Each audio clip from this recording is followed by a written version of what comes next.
Hey folks, Rob Flux here with another Real Deal in the Field, and today I'm here with Julian, one of my former students, on his very first project, a 1:2 strata subdivision in Capalaba, which is, I guess, just on the outskirts of Brisbane. Firstly, mate, congratulations on your first deal.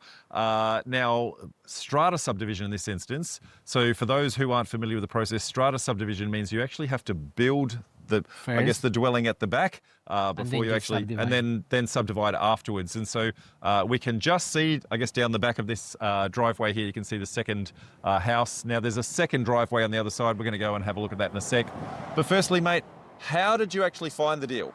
So it was a completely off-market deal. After enrolling into the program property development formula, I did all the software analysis process and identified those green areas here in the Redland City Council. So I did around like 300 letterbox drops. I received 15 calls and I met 6 owners and finally negotiate this one. The others one, like they were not ready to sell in that particular moment, or they were asking too much money. So this one was very like great in terms of responses. Just 300 letters, as you mentioned in the program. It takes around like 300 properties into the funnel to come up with one deal. Yep, and a 5% response rate to his letters, so which is about right, about typical. So firstly, well done, mate, in actually doing this. We're going to go and have a look on the inside, but some really interesting things with regards to your negotiation in this particular instance. So a couple of things here. So firstly, what were the challenges? We talk about trying to find the needs of the vendor. What was the need of the vendor that you identified in negotiating with him? So the first meeting I got with the vendor, I tried like to build that rapport with him, and he mentioned he was struggling financially. He got an accident like 3 years ago, and he couldn't work. So he basically was living just from some government funds, and also he got a mortgage on the property. So he was not thinking right now to sell it, but when he received my letter, something picks on his brain and said, oh, probably I should sell it before I lost the property with the bank.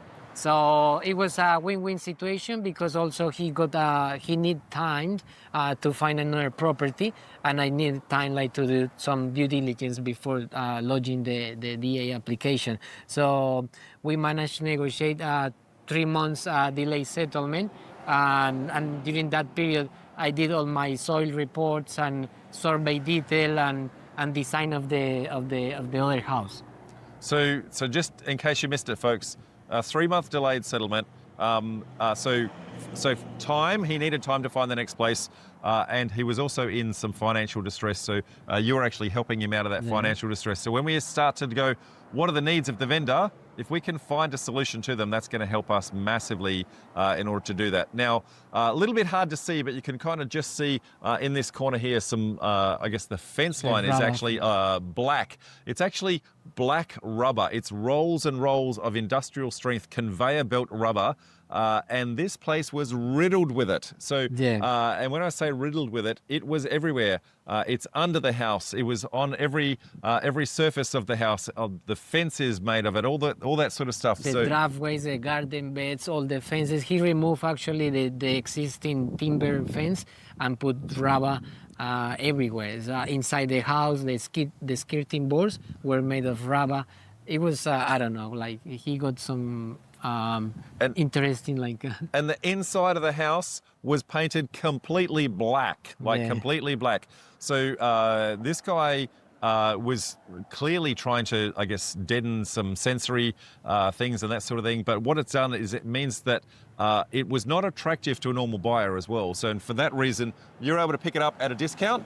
Yeah, exactly. And actually, when I first time I showed this property to my wife, she called it, "Oh, this is the black hole," and it looks horrible. And also, that as you mentioned, probably that's the good point here, because for most of the buyers, this looks like an industrial or commercial property because you never know what's going inside. The rubber doesn't allow to see inside, so people... but you can see through all of that, you can see, so he's going to take off the rubber and that sort of thing. He's already gotten rid of a whole bunch of it. As a matter of fact, you've been selling the rolls of rubber, and for every single roll, you've been getting around $50 about $50 a roll, and there's a lot of rolls of 6 rubber. meters length by 1.5 wide, and usually it's quite expensive. I just search on Google, and every roll is around 250, and it's quite popular for trucks. So they use it for to protect the trucks, the trailers, and also for horses. So it's quite popular, and it has been good, like, to receive some money from the rubber. Yep. So we're going to just pop out the back. So this is the existing house that was there. He's done a complete renovation inside, but what is of more interest is actually the brand new home out the back. So we're going to go out the back and have a look at that. Till then, see you in a sec. Okay, here we are out the back, and you can see the brand spanking new home sitting out the back. It's actually a 1-into-2 subdivision, as we touched on before, a strata subdivision. 2 driveways in this instance, so you can see us on the first driveway. Before it was the driveway for the existing house, but out the back is not just a brand new home. It's really kind of 4.5 bedroom, let's just say 5 bedroom home, 5 bedroom. that is actually going to be Julian's brand spanking new home. So he's turned this project into a principal place of residence type project. Currently, after renovating the existing house, I guess has moved into there with a brand new baby, mate, 8 months old. Yeah, when I started looking for these deals, I wouldn't expect to live here in the property, but then I realized, I'm gonna have a baby very soon. My wife is not gonna work, and we were living 1 hour from here, which is my current place of work. I work just here around the corner, 5 minutes walk. So I made the decision, okay, probably it will have more sense if we live there. I will be closer to my place, and the baby will stay there. Like, probably a little bit noisy for the baby, but we try like to have the baby, I don't know, in a shopping center or something when I have excavators here or big machines here. It hasn't been too bad, and also I received some benefits from the first home buyers and the PPR tax exception. Yeah, but the most, I guess the most attractive thing is it's literally 5 minutes walk to Julian's current work, where he is a surveyor. So surveyor by living. So one of the things that he does all day, every day is put boundary pegs into projects. So why don't you tell everybody what your goal was for your very first project, mate? Yeah, that was one of the biggest motivation when I started looking for deals, because I have done like many subdivisions and projects for other people, and all the time putting boundary pegs, and I say, I wanna do this on my own, and so I can put more energy when pegging the pegs. So actually, those are gonna be my first pegs, and I will bang in like those with enthusiasm and a lot of energy. So, mate, congratulations putting your pegs into your own project. That's the first here. So, well done. We're going to go and actually have a look inside it. I guess it's still under construction, but it's going to be a lovely home. So, see you in 2 secs, folks. Hey, folks, here we are inside the home, and it's a lovely, large, open-plan living area. You can see heaps of room out the back. It's actually four bedroom and a multi-purpose room, which actually enables it to be a 5th room, so quite a large home. So it's going to be lovely for brand new bubby growing up in, mate. And I guess some of the things that I want to highlight, because of the fact that you're a surveyor, you were able to identify some issues and challenges on the site with regards to trying to squeeze this into a smaller lot. So rear access, mate. Yeah, initially we were thinking like to do another house side by side, but because we will have only like 9 meters frontage, if we do side by side design, it was not well appealing for the final buyer. So we changed again like for a battle axe design, and the house itself got like 180 square meters in total building area. But because of the setback compliance, we have to modify a little bit the design by removing the eaves of the house where the setback is not compliant, which is quite interesting, like to see it in the paper. But when you see it in the reality, it's not too bad. Like just the water still like will fall into the gutter and collect into the downpipe. It's not a huge change, but it's a good tip if you have like to comply with those setbacks anyway. Yeah, so what you can see just looking out this window here is the proximity to that rear fence. And because we're, I guess, very, very close to that rear setback, just by removing the eaves and not having a very large eave, but rather having the gutter right on the roofline itself, we've got a little bit of a, I guess, an overlay of a picture that we can actually see here, means that you get the setback compliance, but also means you get to squeeze a much larger home on here.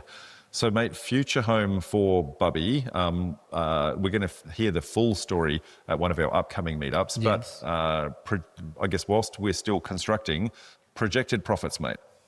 Around 250 to 300K. So not a bad way to actually start your very first deal, mate. So, and that's going to be, I guess, discounted off of you owning your very first home. Yeah, exactly. And that will be the base for the next second deal. I'm looking now for bigger deals because because of the relations I have built here in the area, a lot of these little properties coming to my way, but I really want to do something bigger, like moving up in the ladder. And that's what we kind of try and teach everyone here, folks. Start small, 1 to 2 in this instance, and then slowly step up your deal sizes until eventually you can actually keep one owned outright. Now, we're going to hear the full story from Julian at one of our upcoming meetups. He's based here in Queensland, so he's going to be running, talking about that at the Brisbane meetups. But we run these all the way around the country, Brisbane, Sydney, Melbourne and Adelaide, and we look forward to seeing you at one of those. Till then, bye for now. Bye-bye. So this is the garage.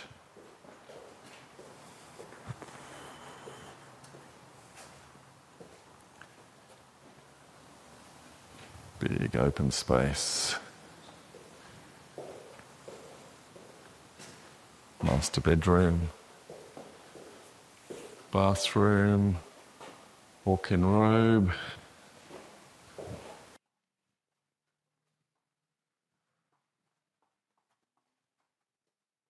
Now, folks, as a PS to the story, as we were starting to pack up and walk away, we're just talking about what's happening in our world, a neighbour has just walked up and started to go, what's happening here? I'm wanting to sell my deal. And so now Julian is in negotiations to buy potentially two adjacent properties just across the road. And that's what happens, folks. Once you've got momentum, good things start to happen because they can see things are actually happening, so they want to come over and talk to the person who's making it happen, and then deals start to happen. So there you go. Well done, mate. And the property just in front of us, and I know the area really well. So in top of my mind, I know, like, right, this is going to work. Exactly what's potential. We already know what his needs are. He needs time to go find the next place. We already know what the price point is. We already know what's capable on the site because we already know the zoning and because we're area experts. So this is how deals are done, folks. So well done, mate. So I just coming from suddenly by surprise. Okay, so that's how it's done, folks. See you now. Bye.